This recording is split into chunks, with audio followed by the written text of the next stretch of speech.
Welcome to the morning show today on WRCO Radio. We have Andrew Sharp. We have Dave Timm in the studio talking about community players of Southwest Wisconsin and an upcoming trivia fun night as well. Well, Andrew, as you look at the start of the year, you're optimistic for another good year for players, I'm guessing. Yeah, I am, and we've got the trivia show that or the trivia fun that we're going to do January 31st at 7 o'clock. We're going to do Snow White in the spring. The auditions for that are in February, and the show is going to be in April. But I just, things are generally looking up, in my opinion, at the city auditorium. The board has renovated the auditorium, and it's a much more beautiful space and a much more usable space and a much more audience-friendly space than it was with the new seats, new carpeting. We're working on new curtains, trying to get new curtains for the place. So we're always excited to be doing another show. That's what we're all about. And this one is for the kids, which we have a focus on doing shows for young people. And so this is exactly what the type of show that we want to do. That's awesome. Did you notice with the new seats coming in, because I think your group was one of the first to be able to perform in front of the new seats, was there a sound difference or anything like that? Yeah, maybe there is a slight sound difference. I think that the new cushion seats soak up the sound just a little bit better. And they were really quite astute when they made that theater back in the day. It's got the best acoustics of any theater around. And there was a little too much slapback if the place is empty, which is perfect, because then when you fill it up with people, they absorb the sound and it's just right. People that play at the city auditorium almost always talk about how great the acoustics are there. So, was last year a good year for community players? Oh yeah, I think it was. It was the first time we've ever done 3 shows in a year. We did Escanaba in the Moonlight, Dave and I directing, and Glenn Dunn. And then Little Shop of Horrors in the summer, and then Pride and Prejudice. And it was a real mix. You know, Escanaba is a Youper show of what is called low humor, I think. My favorite kind, by the way. Right. And then we're doing a musical that's quite well known, and then something a little bit more literary and highbrow with Pride and Prejudice. So yeah, it was a very good year. Yeah, Escanaba in the Moonlight, that brought the house down, literally, Dave. It was a fun show. Yeah, there's a culture that you show that kind of relates to people around here, but when you get that kind of deer hunting genre and we had a lot of fun with that, putting that together. That was a good crowd, and I think people related to it, whether they were a hunter. If they weren't, they knew somebody that maybe doesn't act exactly like that, but similar, right? Yeah, even to learn those kinds of things if you're not familiar with it, and a lot of humor behind it, and of course, anytime there's fart jokes, you can't go wrong. Can't go wrong. And I think too, cast-wise, as I look at the 3 productions, you brought in some new people again to your group, right? That's always important. Yeah, we really encourage, and we had I don't know how many that auditioned for Escanaba, but we had to turn a few people down, which is always a painful bummer. Yeah, I bet. Yeah. And we try to encourage new people to come, and even if they don't, get involved the first time, good experience for them with auditioning, and encourage them to come back. But we always want new people to get involved. This generation is getting up there, and we really are looking for people. Like, for example, with Snow White, I'm really encouraging people that maybe want a little directing experience to join me as an assistant director or some other role that they can get their foot in the door and learn the ropes and get some new directors, because it's been a lot of the same people. And you will be directing then, the head director? Yes. Yep. Okay. Why Snow White? Well, again, like Andrew said, one of the goals, the mission behind community players is having an something for children to do, to get on stage, something for children in the area to see, and it's been a little dry spell with that. So Andrew wanted something that had children, so this is one of the first things that I thought of. It's a show that it's not this version, but a show that I directed about 25 years ago, 30 years ago, something like that. So I had an interesting experience going through and perusing scripts and coming up with one that I really liked. Indeed. It poses some challenges with that many kids in the cast, doesn't it, Andrew? Well, yes, it does. We generally try to have a child wrangler, although we don't always succeed in getting somebody that's willing to do that, but it's best when we have a child wrangler. But the children that are in it want to be in it, and they want to do a good job, and so it's rare to have discipline problems or things like that. But it's a whole different dynamic then. You've got to alter the rehearsal times so that you're getting the kids back earlier, which is something that we're cognizant of, that we're aware that we need to do for all the mothers out there who might be listening and considering whether to have their child in the show. So there's a different feel to the whole show, of course, when you have children in it. So, but it's such an experience for the kids because it's so big. To be in the show is a really big thing for them. They feel like they're on the stage in Hollywood and lights, camera, action, where we've gotten so old and jaded now that it's just another show. Just another show. But it's nice to see it through the eyes of a child and to see how excited they can be. And one of the things I always notice too is that when kids are involved in a play, you can see them become part of this community. They're mixed in and with these adults and doing all of this stuff, and they meet new friends. And at the end, they're crying, they're bawling because the thing is over. Their experience. It's been 6 weeks usually, something like that, and it's over, and you can tell it's something that they take with them, for the rest of their lives. I've talked to several actors through the years, Andrew, that they have quite a resume by the time they're a senior in high school. They've been in several productions. Right. Yeah. Well, not when I was. By the time I was a senior, I'd been in at least 8 shows, 2 every year, and it's. I always complain that there were no musicals at my high school. My older brother, there were musicals. Me, none. My younger brother, there were musicals, but I hit the dry spot. So that's one of the reasons why we began Community Players so many years ago, was to give the kids a chance to be in musicals or additional chances, because certainly the high schools do musicals. So.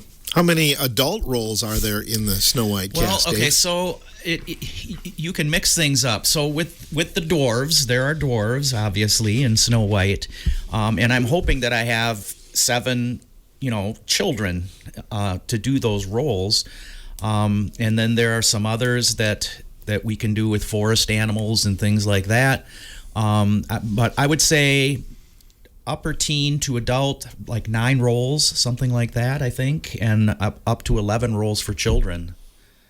So it's a good mix. And we might expand on that some by putting additional children into additional parts. There are forest animals, for instance, in the show.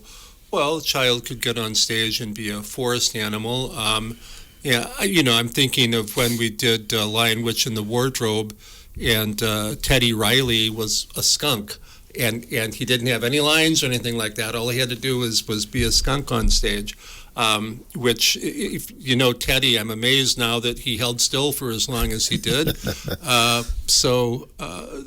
There's things like that we can do to augment it. Now, and maybe we'll feel like we have our hands full with as many as we have, I don't know. So it's a timeless story. In fact, they just put out a new Real People version of it in movie form a couple years ago. I don't know if you had a chance to see that. I did not. No, was that the little controversy behind that's that? the one seems where, like it. yeah, where the young woman playing Snow White kind of tanked the show by criticizing it, and After the fact, yeah. after the fact, and it killed the But box I thought it was good. I went and saw it with the granddaughters. I'm afraid yeah. But I wonder. You said it was a little bit different.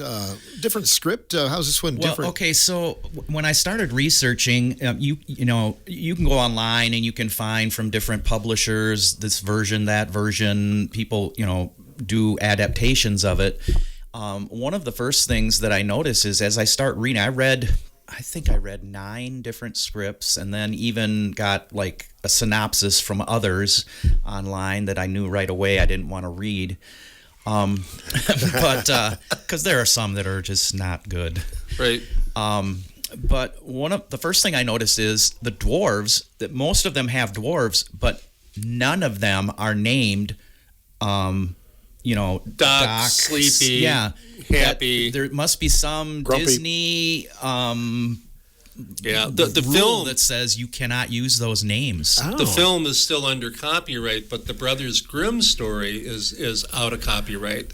So the subject matter, Snow White, is fair game, but the Disney version of it is not fair game. Okay. So I the didn't realize dwarves that. in this version that I have are Sarge, Gabby, Gloomy Gus, Ticklish, Sprightly, Snore, and Slowpoke. It's basically the same thing. They just give them different names. Different names, I Yeah. suppose, for legal purposes. I guess. maybe. Yeah. Interesting. So then I was looking at would children be able to fill these roles, and the finally the version that I decided on has a good mix of lines and character traits and so forth that children will be able to pull off. When will auditions be held? February 17th, 18th, and 19th. That's a Tuesday, Wednesday, and Thursday. And I'm thinking, we're saying 6:30, but so you're probably like filling out the application from 6:30 to 7, and then we'd start at 7. He's more of an early bird than I am, so maybe earlier than that. With kids, I Okay. probably want to do it a little earlier. But Okay. one of the things we want to do, and I've done this the last show that I did this too, to make the audition forms, and I already typed up a character synopsis to just each character and what they do and so forth, and make that available online somehow. So that's the producer's job, but so that people can download it and be ready kind of ahead of time. Yeah, I sent that out to one of our people to do up, but I haven't seen it yet. So it's not my fault. It's not my fault. It's There's somebody else. plenty of time, but Right. Well, I wanted to get it out there, so we should get it out there. The put on the shows that you put on, you do need to raise a little money. I mean, it's hard to do this for free, isn't it? We do, and we're not a money raising type of group. I mean, aside from the shows, so it's even more important for us when we do have an event to make the most of it, like our trivia-thon that's coming up on January 31st at 7 o'clock. Is this one of the main fundraisers, Dave, for the group? It is. Yeah, it is. It has come down to be, and then we survive off of the shows. So, I mean, it is what it is. The Community Players is a bunch of actors. We're not a bunch of business people, and so it's hard to get people to go out and try to raise money. It's not what they want to do. So we have to make the most of donations and things like that. What about royalties for a show, Andrew? Oh, boy. Have they gone up over the years? Yeah, absolutely. Although I think that they've held steady actually after COVID in 2020, because it killed audiences everywhere. Everybody is saying that they're only getting half as many people as they used to, and so they haven't raised the royalty rates. But like for Little Shop of Horrors, the royalties for that were about $4,500. So $4,500. Now the royalties for a show like this is going to be in the 300 or 400, something like that. So it varies greatly. But if we do a musical, right off the bat, we're in for $5,000. And that's because of song royalties in the musical? It's just that musicals are popular and they can charge more for them, and so they do. And there's a lot of development behind a musical. I read the book by the guy that wrote all by himself, The Music Man, and wrote all the songs in it. He rewrote that show from top to bottom. 29 times or something like that. And he said that every rewrite was intended to be the final version, but as it goes through different permutations and different people are involved. So they've got a lot of money tied up in producing and creating a musical, and they want to get their money back. So isn't it true that he made the most money off the Beatles covering Till There Was You? Oh, that could well be. I Yeah. heard that. Paul, that's the second song on Ed Sullivan when the Beatles were on. Back on February 9th of 1964. So yeah, they covered it, and he made more money off that than he did, I think, initially off the musical. Paul, not that loved those old timey songs like that, and so I'm sure that was Paul. But that's a very nice version, and George came up with a very nice guitar arrangement for it. So. Do they charge less for schools, like if you're a school putting it on, or some companies do? Yeah, there's community theater rates. School rates, and then of course professional rates are completely different. Yeah.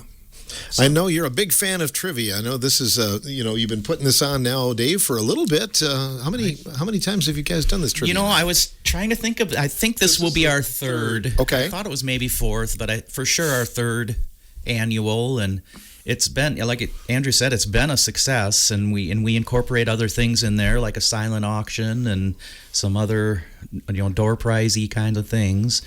But it's been a great success, and we enjoy doing it. I think the two kind of go hand in hand, because I think your group, you all like trivia real well. Yes, well, absolutely. And in fact, the group that won last year was a theater group that won it all. I think I got some people calling me saying, hey, you must have given them the questions ahead of time, but I didn't. They just knew. They just knew. Yeah. And you give out hats, don't you? Or last year we gave out hats, and comp tickets for future shows. So yeah, and even second place we give tickets for community player shows. Well, tell us the basics of what's going to be going on here this month. So it starts at 7, and we usually start setting up at like 5:30. So we're usually by 6 or 6:15 ready for people if they want to come and register their teams. It's teams of 6 people, up to 6. You don't have to have 6, and it's $30 for each team to enter. So $5 a person. That's pretty cheap, I think. Then once we start, it's unlike Triviathon, no devices or anything like that. It's whatever you have up in your noggins to answer the questions. And the format is I have 10. I'm debating on whether to add an 11th category, and I go through that entire category, 10 questions. So like science, for example, and I'll have 10 science questions. And they go through, and then they turn in their sheets, and we'll check them. And in between, we'll do door prizes and food and drinks and things like that. And then we'll go on to the next category and all the way through till the end. So, it's a very satisfying triviathon, in my opinion, because there's so many questions. 10 category. I mean, that's with 10. That's 100 questions. So you really feel like you've gotten a chance to engage your trivia mind and on a lot of different subjects as well. So, do you have each category like, okay, this time we're going to do science, and then you move on, and the next time you do the next category, or are they kind of mixed together then? No. So I am Triviathon. I am an original. I was there the first year, and if I remember right, you had categories, but you did one question from each category per round. Right. And so, no, this is once we do science, we do 10 science questions. And then the next one is music, and we do 10 music questions. And so it stays within the the category. So, I always encourage, if you're going to have 6 people on your team, try to have people with different interests and different knowledge base. And so when I say, okay, we're going to do music, then Simon says, okay, this is my category. I got you. Everybody can be quiet. And so if it's going to be science, it's going to be whatever, you need to have people with different interests and background, and that helps a lot. It's real trivia, isn't it? It is real trivia. Yeah, I think so. Yeah, where there's no phones or anything like that. Does it make it easier to write questions? Because I know that's one of the challenges we face on the radio. I think so. Yeah, I think so. It's fun. I enjoy doing it. Putting everything together, and you think year after year. This is the 3rd year. You think. I can't. There's no more questions, but trivia is endless, basically, because there are things that pop up and go, wow, I didn't know that. And in fact, throughout the year, I've got a little notebook, and it's like, ooh, I got to use that for trivia. Write it on your hand or whatever was available. It's a lot of fun putting it together, it's always on my mind when we're doing those kinds of things. So, what is your favorite type of trivia question? Well, okay, so I like to mix things in. So I was just going to look up and just tell you there are 10 categories, and so science. There's some of the basics that are always there. So science. I was a science teacher, so probably science is always going to be there. Let's see. So science. There is music.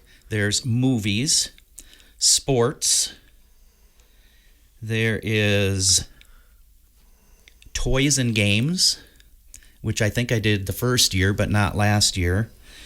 And then last year I did a category. It was the letter L. And all that tells you is every answer starts with the letter L. And then it could be anything, miscellaneous. It could be from any kind of topic, but the answer is going to start with the letter L. So I'm going to do the same thing this year, but it's not the letter L. Okay, so don't study the letter L. It's not X. It's not. So I'll okay. tell you that. That's a great idea, though. Yeah. I've not thought about that. I got another category I'm going to do this year called higher or lower, and I will give you a number and a category, and you have to decide whether the actual number is higher or lower. So there are 8 dwarves with Snow White, and so your answer hopefully is going to be lower. So that one is another one where the things can come from anywhere. I've got some examples that maybe I can give you in a little bit. Inspired by The Price is Right, the higher or lower yeah, game. kind of, yeah. Something like that. Sure.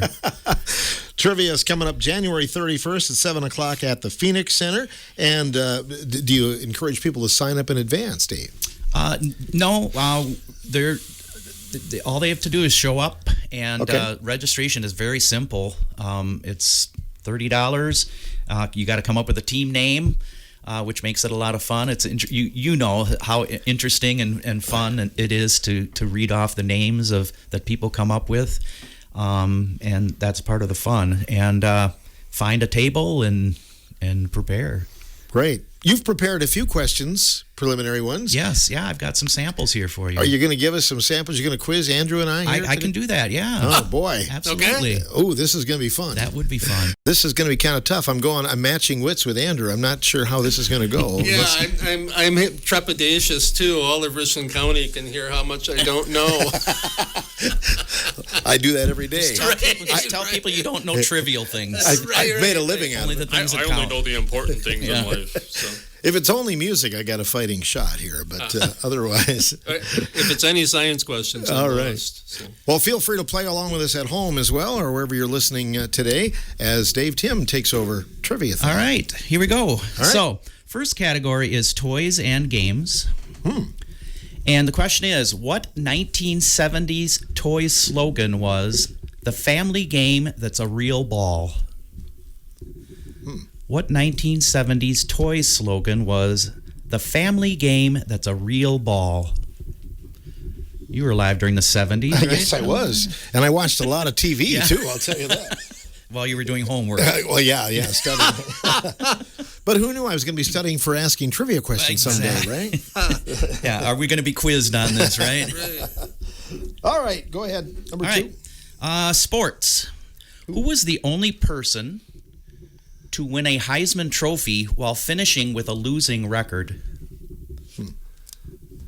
Who was the only person to win a Heisman Trophy while finishing his team with a losing record? Okay. I just took a shot. Yeah. All right, movies. In Risky Business, what song did Tom Cruise famously lip sync to while dancing in his underwear? Oh, God. I actually know one. You think you do anyway. I think I do. Yeah. Okay. In Risky Business, what song did Tom Cruise famously lip sync to while dancing in his underwear? All right. Number 4. Number 4, what actor said the only word in the 1976 Mel Brooks film Silent Movie? What actor? Okay. Said the only word in the 1976 Mel Brooks film Silent Movie. Andrew looks confident in that one. I bet he is. I don't know that I ever saw the movie, to be honest. I just read a Mel Brooks biography. Oh, okay. This is also a movie, and if I remember right, I think it was the first year, but I'm not. But Phil, you can. So I listed off a bunch of categories that we're going to be doing, and I always come up with some specific ones, so I'm not going to reveal what those are. But did you do "It's a Wonderful Life" as a category? Like We did. Was that the first year? At least it had one to be year we one did of the it. first years. Yeah, we certainly did. And we've used it a few times, Sure. like with single questions over the Sure. years, too. So there's going to be a couple of categories that are specific like that. But this is an It's a Wonderful Life question. So here's the next one. In the movie It's a Wonderful Life, what was the number on the jersey worn by George Bailey after he fell into the school swimming pool? See, when they were walking home from the dance. We watch it every year, but Uh-huh. that's a couple of weeks ago. What was the number on the jersey worn by George Bailey? Okay. All right. Category is the letter P. All right, so you know that the answer starts with a P. A skin condition that causes flaky patches of skin which form scales.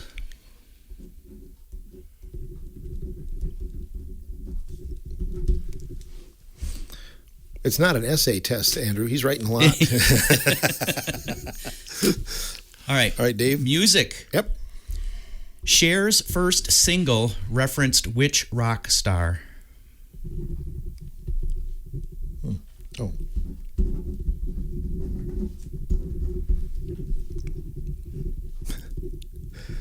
That's a lot of writing. I don't know.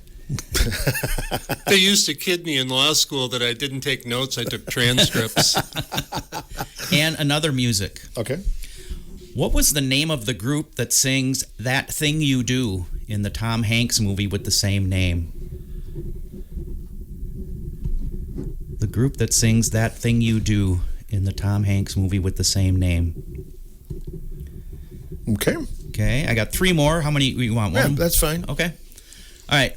One of the categories that I have is you have to get them all, which means there's 2 or 3 or 4 or 5 things, and in order to get the point, you have to get them all. Wow. Oh, my goodness. He's a tough one, isn't he? Yeah, here we go. All right. What are the 5 high schools located in Iowa County, Wisconsin? Oh, my goodness. Now, there's your wrestling knowledge is going to help you out. All those there. trips that you took to Right. do those games? Right. I don't know what You know what county I'm in. county? Oh, boy. The 5 high schools that are located in Iowa County. Mm. You have to get them all. Boy, that is tough. I got to keep thinking on that one. Right, yeah. So far, I've got 2. Yeah. Which, Hopefully I do.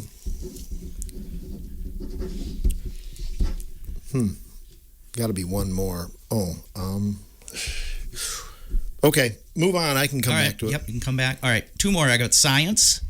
What is the name for the direct transition of a substance from solid to gas without becoming a liquid? The direct transition of a substance from solid to gas without becoming a liquid?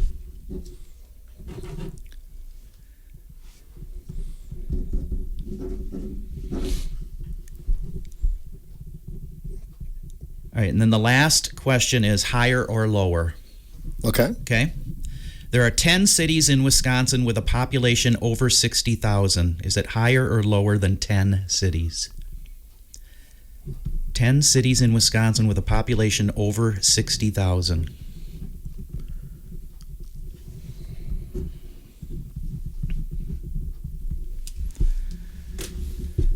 Okay. Was that the last one? That was the last one. You're still working on your 5 Yeah, I'm still schools? That's what I've been working on. Going back, I'm trying to picture all the ones that I have been at. So, boy, you just that's tough, man. Good.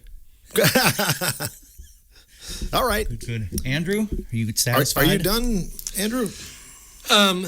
Yeah, you know, one of the real beauties of Dave's Triviathon is that you can also buy 10 free answers. So when you don't know one, now I think you just asked us 10 questions here. That would come in handy right now. I would have my 10 free answers. I don't have my $10, Andrew. Great. Okay, I gotta slip him a 10 after this. Whew, this is tough. And I'm trying to, for the Iowa County schools, I'm trying to figure out, because some are real close and what's the borders? On the borderline, Yeah, right? exactly. Because there are a couple that are right there. Right on the edge. So, yeah. So easy if you can look them up, right? Oh, yeah, absolutely. Ask AI. Yeah. Great. All right. Yeah. Give us the bad news. All right, here we go. All right. All right. What 70s toy slogan was the family game that's a real ball? That was Kerplunk. Oh, did you get it? No, absolutely not. Never heard of that. Kerplunk, yeah, I have too, and I asked a question about that a while back on the Saturday night show, and it wasn't like that, but is that the one where you pull the sticks out? Yep. And the ball drops down. The ball drops down. I put hoppity hop. So I had no Give idea. us a chance to answer before you talk. Oh, I'm sorry. okay. I didn't do that. Yep. Yeah. You didn't have anything written down. No, I did not. I did not. All right, I can do that. Yep. All right, the only person to win a Heisman Trophy while finishing with a losing record. Archie Manning. It's not Archie Manning. I have no idea. It's Paul Hornung. Oh, Paul should have Hornung. known. Paul Hornung. And there, like when we get to sports, and I'm doing my trivia, you're going to get Packers, Brewers, Bucks. You're going to get a lot of and local things. So that's something to keep in mind when. I think that's one I read once, but I didn't. Yeah, didn't Right, stick. that you would have known about Paul Hornung, Right. but had forgotten. If it was a Packer, I would have guessed like Donnie Anderson, but I don't even know if he was a Heisman Trophy winner. I don't think so. I know he was the golden guy. He was. Yeah. All right. Who's winning? Nobody. 0-0. I knew that. All right. In Risky Business, what was the song that Tom Cruise danced to?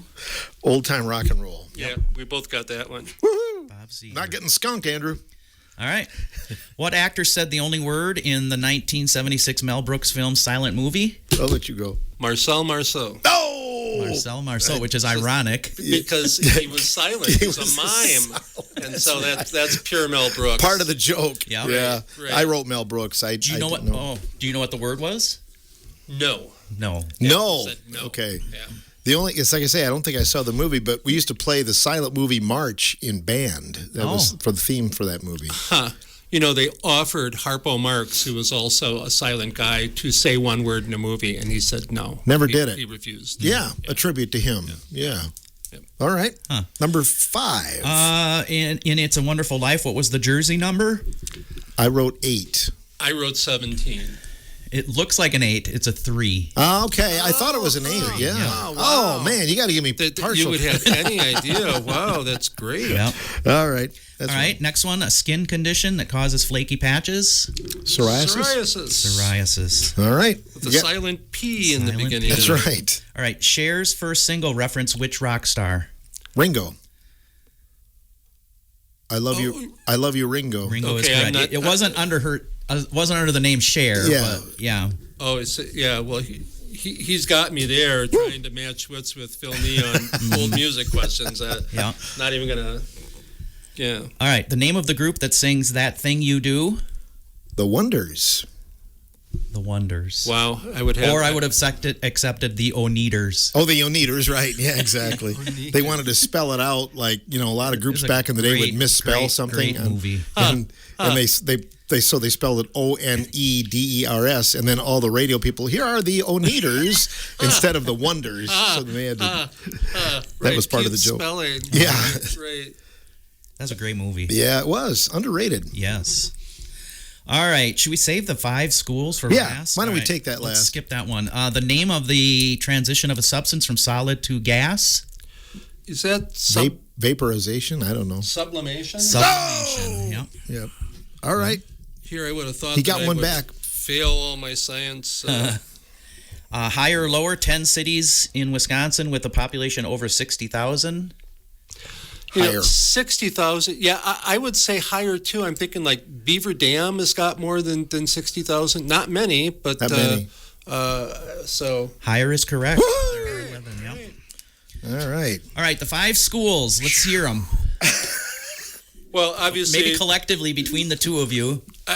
obviously Dodgeville, Yep, I got Dodgeville. and then Iowa Grant, Yep.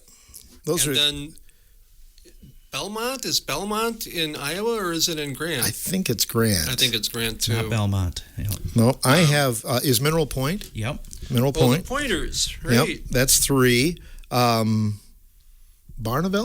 Barneveld Oh, very Highland? and Highland. Woo! Oh, he used to teach at Highland. I didn't realize that. My first reaction was River Valley. Then I'm like, wait a minute, no, that's Sauk. But And across the river. and across too. the river Yep. too. So- Well, you whooped me, Phil. Yeah. You got a lot more than I did. well, So- Point, Dodgeville, Iowa, Grant, Highland, So- Barneveld. Yeah. So now I'm inviting you to be on my team on January 31st. You can broadcast those were the days from. Right. Well, if the Packers keep winning, I don't have a show anyway. Oh, so that's we'll right. see. Oh, huh. Anyway, well, yeah, we hope people will. That's always fun. think By the way, I people want to mention. I don't think we ever mentioned it's at the banquet hall of the Phoenix Center on that Saturday night, the January 31st. No, Phil's been mentioning that. Oh, okay. Well, I good. didn't. But tell me about some of the other things you do because you have some silent auction items and things. Yeah, so- we're gonna be going around to some local businesses and asking them to donate for our silent auction. So I'm hoping to get good stuff. If anyone out there would like to donate items to community players, we would be more than happy to accept anything. If Grandma Tilly gave you something for Christmas that you really don't want, but maybe would be good for the silent auction, you can go on our website, our Facebook page. There's a Community Players Facebook page, and write it down. Or you could call my phone, 608-538-3848, if you could remember that, 647-538-3848. My number's out there anyway, so I'm not too concerned about that. And we'd be happy to pick it up and put it in the silent auction. We're going to see about a 50-50 raffle. I'm not sure whether we're going to be able to get the license for that in time. Yes, you need a license for a 50-50 raffle, said the former judge. But then Dave always has door prizes. If you show up, there will be door prizes. Yeah, so when you register, you get a ticket, and then throughout, in between rounds and stuff, I'll rattle off 6 numbers, and you can come up and pick up a door prize. And I think half-ish of the people that attend, end up with something that they can pick out. So that's always a fun thing. It's not a late night, is it? It's not too late. I think the first night I went a little long, but should be done by 10. Yeah, I was 10 is my recollection of when we got done the last time. It's not and a of school course, night. No. You're at the Phoenix Center, so food and drink can flow while you're there, and just generally a good time. You can get smarter as the night goes on, then, Right. in other words. Right. Sure. Yep. Can I mention too, and I'll make my phone number available, but if people have questions about our Triviathon, or if they have questions about Snow White auditions, or they want a copy of the character breakdown or the audition form, they can contact me and I can forward that to them. Oh, so wonderful. if you want me to share that? Yeah, what's your number? It's 608-647-0124. 647-0124, and I would be happy to send along the information or answer any questions that people have. Every year auditions, I think you meet new people, and that's kind of exciting, isn't it? It's fun. Yeah, it's fun. That's what it's all about for me, especially just to connect with people and learn more about the people in the community. Through the years, you've brought in cast members down here for the show, or you've had them sing or whatever, and I'll be sitting thinking, where did this person come from? Right, right. Where did they crawl out of, Yeah. Where have they been hiding? There's a lot of talented people even in our own community, and we're trying to give them a chance to get on stage and show their stuff, so I hope there's people out there that want to do it. So, is it too early to ask about the other production you're planning this year, or? We could do. We're potentially going to do a production in the fall. We haven't really decided that, so we'll have to see. But yeah, potentially there would be a fall production. So. And summer is kind of out the door. Summer is out because they're doing the renovations to the theater at the high school, which I can't wait to see what they're going to do. But they're doing that this summer, so there's going to be no summer show at the high school. So, but we'll be at the Risson Center City Auditorium, and probably not doing a musical, but doing some kind of show potentially in the fall. Do you take input? Somebody would say, I've always wanted to be in this show or see this show. We would love it if somebody would do that, yeah. Most of the shows that I would want to do at this point are musicals if I was still going to direct something. And like Dave says, we would love to get a younger director in. He and I and Cameron Cormican and a couple other people are directing all the shows, and new blood, new interest, all that kind of good stuff. So sure. So don't rush, don't crowd. Step forward. So what are your suggestions, Phil? My suggestion has always been I love, and it's just a fluff musical, but I love Bye Bye Birdie. I think you mentioned that. And I love it when it's put on well. Yeah, we would need my younger brother actually was Birdie in Bye Bye Birdie back at Dodgeland High School in whatever year, 1979. Yeah. I love that show too. Yeah. We would that would be a great show for teenagers if we really had a crop of teenagers that wanted to be in the show. Mm-hmm. That would be a great one. Because a lot of people do Grease, and the one, the throwback shows, and they're fun, but you like to see the great songs in that, like Kids, Paul Lynde, right? Yeah, that's what made him famous. Absolutely. Yeah. So, maybe someday. That's my request. Well, we'll put that in the hopper. There you go. Yeah. Thanks for coming in, guys. All right, thank you. Thank you, Phil. Here's to a good year with community players, and again, we'll keep plugging Trivia Night coming up 7 o'clock on January 31st at the Phoenix Center.